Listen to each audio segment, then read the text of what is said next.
Okay, Math 9, here we go. This is technically our last video of the course. So let's get after it. We're going to write equations of lines and we're going to identify graphs. Now we've kind of done this before. It's going to be relatively easy because we know we have y equals mx plus b. So all we need is what's my b and what's my m. So for slope, I'm going to map it 1, 2, 3, 4, and 1, 2, 3, 4, 5, 6.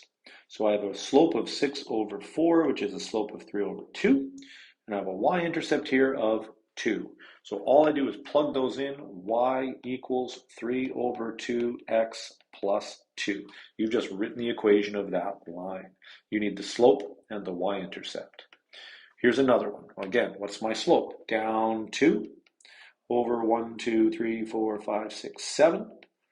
So I have a slope of negative 2 over 7 and a y-intercept of negative 4. So my equation is y equals negative 2 over 7x minus 4. So easy once we have slope-intercept form. One more. Over 1 up 3. So I have a slope of 3 and a y-intercept of 0. So here you have y equals 3x plus 0, but we just write y equals 3x. Don't get thrown off by that. It just means you have a y-intercept of 0, all right? So remember horizontal and vertical, a vertical line, every x value along that line is exactly the same and every x value goes through 5, so my equation is x equals 5. Every y value along a horizontal line is the same, and what is that y value? My y equals 5.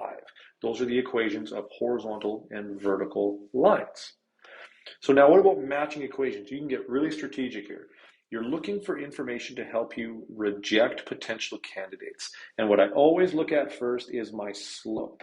That is a positive slope, which means my line should look like this.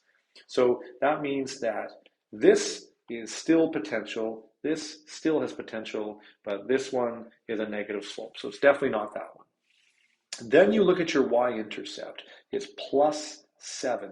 Well, that goes through a negative, so see you later. This one gets double tick marks, so it's got to be that graph. So just use the identifying characteristics.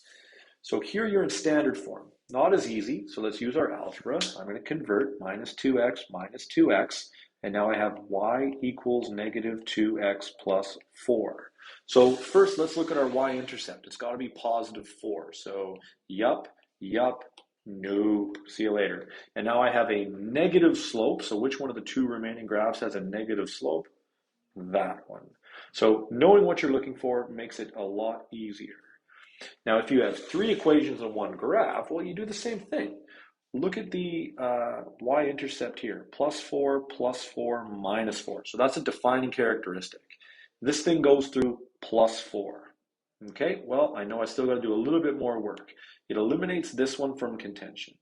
But now again, look at your slopes. This is a negative slope. So what's your answer? Well, the only one with a negative slope. So knowing what you're looking at really helps deliver. That's it. We're done. You're done.